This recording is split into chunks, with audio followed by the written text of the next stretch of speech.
ಪುಟ್ಟ ಹುಡುಗ ಹಸುಗಳನ್ನು ಸೇರಿಸಿಕೊಂಡು ನದಿ ತೀರಕ್ಕೆ ಮೇಯಿಸ್ಲಿಕ್ಕೆ ಹೋದ. ಅಲ್ಲಿ ಮೇಯೋದಕ್ಕೆ ಬಿಟ್ಟು ಮರದ ಕೆಳಗೆ ಕೂತ್ಕೊಂಡು ತನಗಿಷ್ಟವಾದ ಕೊಳಲನ್ನು ತೆಗೆದು ಊದ್ತಾ ಕೂತ್ಕೊಂಡ. ಅವ್ನು ನೋಡ್ತಿರುವಾಗ ಅಲ್ಲಿ ನೋಡಿದ, ನದಿಯಲ್ಲಿ ಒಬ್ಬ ಬ್ರಾಹ್ಮಣ ಸ್ನಾನ ಮಾಡ್ತಾ ಇದ್ದ. ಅವನ್ನೇ ನೋಡ್ತಾ ಇದ್ದ. ಆ ಮನುಷ್ಯ ಬ್ರಾಹ್ಮಣ ಸ್ನಾನ ಮಾಡಿ ಒಂದು ಸಂಧ್ಯಾ ವಂದನೆ ಮಾಡ್ತಾ ದಂಡೆ ಮೇಲೆ ಕೂತ್ಕೊಂಡ. ಹುಡುಗ ಹತ್ರ ಹೋದ. ಏನ್ ಮಾಡ್ತಿದ್ದೀರಿ ಅಂತ ಕೇಳಿದ. ಆಗ ಬ್ರಾಹ್ಮಣ ಹೇಳ್ದ, ನೋಡಪ್ಪ ಗಾಯತ್ರಿ ಮಂತ್ರ ಹೇಳ್ತಾ ಇದ್ದೀನಿ ಅಂದ. ಏನ್ ಹಂಗಂದ್ರೆ ಹುಡುಗ ಕೇಳ್ದ. ನಿನಗೇನ್ ತಿಳಿತದೋ, ಅಶಿಕ್ಷಿತ ಹುಡುಗ ನೀನು, ನಡಿ ಆಚೆ ಅಂದ್ರು. ಸರಿ ಹೋಗ್ತೇನೆ, ಅದ್ರ ಒಂದು ಪ್ರಶ್ನೆ, ನೀ ಮಂತ್ರ ಹೇಳುವಾಗ ಮೂಗ್ ಯಾಕೆ ಹಿಡ್ಕೊಂಡಿದ್ರಿ? ಮೂಗು ಮುಚ್ಕೊಂಡಿದ್ರಲ್ಲ ಯಾಕೆ ಅಂತ. ಅದು ಮೂಗು ಮುಚ್ಚೊಳಗಲ್ಲ, ಅದು ಪ್ರಾಣಾಯಾಮ ಮಾಡಬೇಕು. ಹಾಗೆ ಶ್ವಾಸ ಸರಿಯಾಗಿ ಗಟ್ಟಿ ಹಿಡ್ಕೊಂಡಾಗ ಮನಸ್ಸು ಏಕಾಗ್ರ ಆಗಿ ಭಗವಂತನ ದರ್ಶನ ಆಗ್ತದೆ ಅಂತ ಬ್ರಾಹ್ಮಣ ಹೇಳ್ದ. ಹುಡುಗ ಹೌದಾ, ಮೂಗು ಹಿಡ್ಕೊಂಡ್ರೆ ದೇವ್ರ ದರ್ಶನ ಆಗ್ತದಾ ಅಂದ. ಸ್ವಲ್ಪ ಹೊತ್ತು ಏನ್ ಮಾಡಿದ ಗೊತ್ತಾ ಹುಡುಗ? ಬ್ರಾಹ್ಮಣ ಹೋದ ಸಂಧ್ಯಾವಂದನೆ ಮುಗಿಸ್ಕೊಂಡು. ಇವನು ಗಟ್ಟಿಯಾಗಿ ಮೂಗು ಹಿಡ್ಕೊಂಡ್ಬಿಟ್ಟ. ಉಸಿರಾಡಿಸ್ಬೇಕು ಅಂತ ಗೊತ್ತಿಲ್ಲ, ಮೂಗು ಮುಚ್ಕೊಂಡ್ಬಿಟ್ಟಿದ ನಾನು ಬಗೆಯಾಗಿ. ಭಗವಂತ ನೀನು ಕಾಣೋ ತನಕ ನಾ ಮೂಗು ಬಿಚ್ಚಲ್ಲ ನಾನು ಅಂದ. 10 ಸೆಕೆಂಡ್ ಆಯ್ತು, 20 ಸೆಕೆಂಡ್ ಆಯ್ತು, ಬಿಡೋದಿಲ್ಲ ಕೈ ಹುಡುಗವ. ಉಸಿರೇ ನಿಂತಂತಾಯ್ತು. ಬಿಡೋ, ಮೂಗು ಹಿಡ್ಕೊಂಡ್ಬಿಟ್ಟಿದ ಗಟ್ಟಿ. ಆ ಮುಗ್ಧತೆ ಒಂದು ಸತ್ಯ ಹೋಗ್ತೀನಿ ನಾನು, ಭಗವಂತ ಬರದೇ ಹೋದ್ರೆ ಅಂತ. ಅವನ ನಂಬಿಕೆಗೆ ಮನಸ್ಸು ಹೊತ್ತು ದೇವರು ಬಂದ್ಬಿಟ್ಟಂತೆ ಮುಂದೆ ಪ್ರತ್ಯಕ್ಷ ಆಗಿ. ಮಗು ಮೂಗು ಬಿಡಪ್ಪ, ನಾ ಬಂದಿದ್ದೇನೆ ನೋಡು, ಭಗವಂತ ಬಂದಿದ್ದೇನೆ ಅಂದ. ಹುಡುಗ ಭಗವಂತ ಆಶ್ಚರ್ಯಪಟ್ಟ. ನೀನೇ ಭಗವಂತ ಅಂತ ಹೆಂಗ್ ನಂಬೋದು ಅಂತ ಕೇಳ್ದ. ನಾನು ಸತ್ಯ ಹೇಳ್ತೇನಪ್ಪ, ನೀನೇ ಬೇಕಾದ್ರೆ ಪರೀಕ್ಷೆ ಮಾಡು ಅಂತ. ಹಾಗಾದ್ರೆ ಒಂದು ಕೆಲಸ ಮಾಡು, ನೀ ಇಲ್ಲೇ ಇರು, ಆ ಬ್ರಾಹ್ಮಣನ್ ಕರ್ಕೊಂಡ್ ಬರ್ತೇನೆ, ಅವನೇ ನೀನು ಭಗವಂತ ಅಂತ. ನೋಡಿದವ್ರಲ್ಲ ಭಗವಂತ, ನಾವು ನೋಡಿದಾರಂತೆ, ನೀನೇ ಭಗವಂತ ಅಂದ್ರೆ ಸರಿ ಅಂದ್ರು. ನೋಡೋ, ನಾ ಬರೋ ತನಕ ಎಲ್ಲೇ ಇರ್ಬೇಕು ನೀನು ಅಂತ ಹೇಳಿ ಹಗ್ಗ ತಗೊಂಡು ಭಗವಂತನ ಗಿಡಕ್ಕೆ ಕಟ್ ಹಾಕಿದ್ನಂತೆ. ಓಡಿ ಹೋಗಿ ಬ್ರಾಹ್ಮಣನ್ ಕರ್ಕೊಂಬಂದ.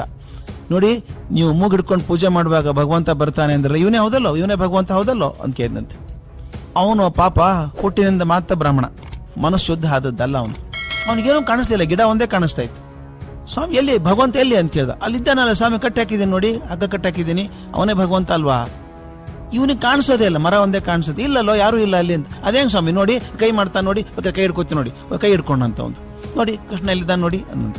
ಇವನ್ ತಲೆ ಉಪಟ ಕಾಟ ಕಾಳಲಾರದೆ, ಹೌದಪ್ಪ ಹೌದು ಅವನೇ ಭಗವಂತ, ಹೋಗು ಅಂತೇಳಿ ಹೋಗ್ಬಿಟ್ಟ. ಹುಡುಗನ ಸಮಾಧಾನ ಆಯ್ತು. ಆ ಬ್ರಾಹ್ಮಣ ಇವನ್ ದೇವ್ರು ಅಂದ್ಮೇಲೆ ಇವನೇ ಇರ್ಬೇಕಲ್ಲ ದೇವ್ರು ಅಂತ ಹಗ್ಗ ಕಟ್ಟು ಬಿಚ್ಚಿದ. ಬಹಳ ಮುಗ್ಧ ಹುಡುಗ ನೋಡಿ ಭಗವಂತ ಹೇಳಿದಂತೆ, ಮಗು ನಿನಗೇನಾದ್ರೂ ಬೇಕೋ ಕೇಳೋ, ಕೊಡ್ತೀನಿ ಅಂದಂತೆ. ಹುಡುಗ ಹೇಳಿದ, ನನಗೇನು ಬೇಡ ಸ್ವಾಮಿ, ಎಲ್ಲ ಇದೆ, ಅಪ್ಪ ಅಮ್ಮ ತುಂಬಾ ಚೆನ್ನಾಗಿದ್ದಾರೆ, ಆಡೋದಕ್ಕೆ ಗೆಳೆಯರಿಲ್ಲ ನನಗೆ. ಅದಕ್ಕೊಂದು ಕೆಲಸ ಮಾಡೋಣ, ದಿನ ಬಂದು ನಾನು ಹಸುನ್ ಬಿಟ್ಬಿಡ್ತೀನಿ ನಾನು ಮೇಯೋದಿಕ್ಕೆ, ಒಬ್ಬನೇ ಇರ್ತೀನಿ, ನನ್ನ ಜೋಡಿ ಆಟ ಆಡ್ತೀಯ ದಿನ ಬಂದು? ಆಯ್ತಪ್ಪ ಬರ್ತೀನಿ, ಕಾಜ್ಬಿಡು. ಹಾಗಾದ್ರೆ ನಾ ಏನ್ ಮಾಡ್ತೀನಿ, ಗಟ್ಟಿಯಾಗಿ ಮೂಗು ಹಿಡ್ಕೊಂಡ್ಬಿಡ್ತೇನೆ, ಹಿಡ್ಕೊಂಡ್ಕೊಳ್ಳಿ ಬರ್ಬೇಕು ಅಂತ ಕರಾರ್ ಹಾಕಿದ. ದೇವ್ರು ಒಪ್ಕೊಂಡಂತೆ. ಹಲವಾರು ವರ್ಷಗಳವರೆಗೆ ಈ ಹುಡುಗ ಭಗವಂತನ ಜೋಡಿ ಹಸು ಮೇಯಿಸುವಾಗ ದಿನ ಆಟ ಆಡೋನು, ಕಾಲು ಕಳೆಯೋನು. ಒಂದಿಷ್ಟೋ ವರ್ಷ ಆದ್ಮೇಲೆ ಬ್ರಾಹ್ಮಣ ಅದೇ ದಾರಿಯಲ್ಲಿ ಮತ್ತೆ ಬರ್ತಾ ಇದ್ದ. ಈ ತರುಣ ಓಡೋಗ ನಮಸ್ಕಾರ ಮಾಡಿದಂತೆ, ಸ್ವಾಮಿ ನಿನ್ನಿಂದಾಗಿ ನನ್ನ ಭಗವಂತನ ಜೋಡಿ ಆಟ ಆಡುವಂತ ಅವಕಾಶ ಸಿಕ್ತು. 16 ವರ್ಷ ಆಯ್ತು ಈಗ ಇದೇ ರೀತಿ ಭಗವಂತ ಆಟ ಬಂದಿದ್ದೀನಿ ನಾನು ಅಂತೆಲ್ಲ ಹೇಳ್ದ. ಆಗ ಬ್ರಾಹ್ಮಣ ಇದ್ದಂತೆ, ಮಹಾನುಭಾವ ನಿನಗ್ ದರ್ಶನ ಆಯ್ತಲ್ಲೋ, ನನಗಾಗ್ಲಿಲ್ಲ, ಒಂದ್ಸಲ ದರ್ಶನ ಮಾಡ್ಸಪ್ಪ ಭಗವಂತಂದು ಅಂದಂತೆ. ಹುಗ್ಗ ಗಟ್ಟಿ ಮೂಗಿ ಹಿಡ್ಕೊಂಡ, ಬರ್ಲಿಲ್ಲ ಭಗವಂತ. ಗಟ್ಟಿ ಹಿಡ್ಕೊಂಡ, ಭಗವಂತನೇ ಬರ ಸತ್ತೋಗ್ತೀನಿ ನಾನು ಅಂದ. ಭಗವಂತ ಬಂದ. ತರುಣ ಹೇಳ್ದ, ಪಾಪ ಬ್ರಾಹ್ಮಣರು, ಅವರಿಂದಾಗ ನನಗೆ ನಿನ್ ದರ್ಶನ ಆಯ್ತು, ನೀನ್ ದರ್ಶನ ಕೊಡು ಅವರಿಗೆ. ಬ್ರಾಹ್ಮಣ ಕೇಳ್ತಿದ್ದಾನೆ, ದರ್ಶನ ಕೊಡು ಅಂತ. ಆಗ ಭಗವಂತ ಹೇಳಿದಂತೆ, ನೋಡಪ್ಪ ಅವನು ಹೇಳು, ನಾನು ಸಿಗೋದು ಮಂತ್ರಕ್ಕಲ್ಲ, ಪೂಜೆಗಳ ಆಡಂಬರಕ್ಕೂ ಅಲ್ಲ, ನಾನು ಸಿಗೋದು ಯಾವ ಮನಸ್ಸಿನಲ್ಲಿ ಪ್ರೀತಿ ಇದೆಯೋ, ಮುಗ್ಧತೆ ಇದೆಯೋ ಅವರಿಗೆ ಮಾತ್ರ ಸಿಗೋದು. ನಿಮ್ ಗುರುವಿಗೆ ಹೇಳಿ, ನೀನು ಮುಂದಿನ ಜನ್ಮದಲ್ಲಾದ್ರೂ ಪ್ರಾರ್ಥನೆ ಮಾಡುವಾಗ ಮನಸ್ಸನ್ನ ಸ್ವಚ್ಛ ಇಟ್ಕೊಂಡು ಶುದ್ಧ ಮನಸ್ಸಿಂದ ಪ್ರಾರ್ಥನೆ ಮಾಡೋ ಕೇಳು, ದರ್ಶನ ಭಾಗ್ಯ ಸಿಕ್ಕಿತು ಅಂತ ಹೇಳಿ ಮಾಯಾದ.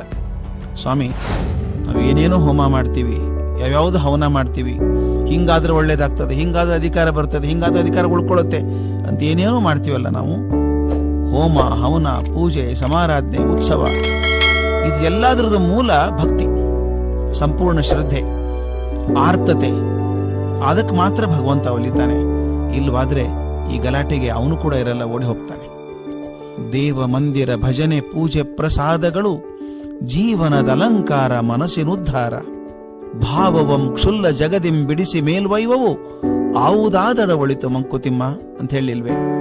ದೇವ ಮಂದಿರ, ಭಜನೆ, ಪೂಜೆ, ಪ್ರಸಾದ ಇವೆಲ್ಲ ಯಾವುದು ಅಂದ್ರೆ ನಮ್ಮ ಮನಸ್ಸನ್ನ ಸ್ವಲ್ಪ ಶುದ್ಧೀಕರಿಸಿ ಸ್ವಲ್ಪ ಎತ್ತರಕ್ಕೆ ತಗೊಂಡು ಹೋಗ್ತವೆ, ಒಂದು ಕ್ಷಣವಾದ್ರೂ ಮೇಲಕ್ಕೆ ತಗೊಂಡು ಹೋಗ್ತವೆ. ಆದ್ರಿಂದ ಯಾವುದನ್ನಾದ್ರೂ ಮಾಡ್ಕೊಳ್ಳಪ್ಪ ಮಾರಾಯ, ಹೃದಯ ಶುದ್ಧಿ ಮಾಡ್ಕೋ ಅನ್ನೋ ಮಾತು ಡಿ ವಿ ಜಿ ಅವ್ರದ್ದು. ಅದೇ ಮಾತಿಗೆ ಪೂರಕವಾಗಿರುವಂಥ ಕಥೆ ಇದು. ಭಗವಂತ ಒಲಿಯೋದು ಮುಗ್ಧತೆಗೆ, ಭಕ್ತಿಗೆ, ಆಡಂಬರಕ್ಕೆ, ಪೂಜೆಗಲ್ಲ.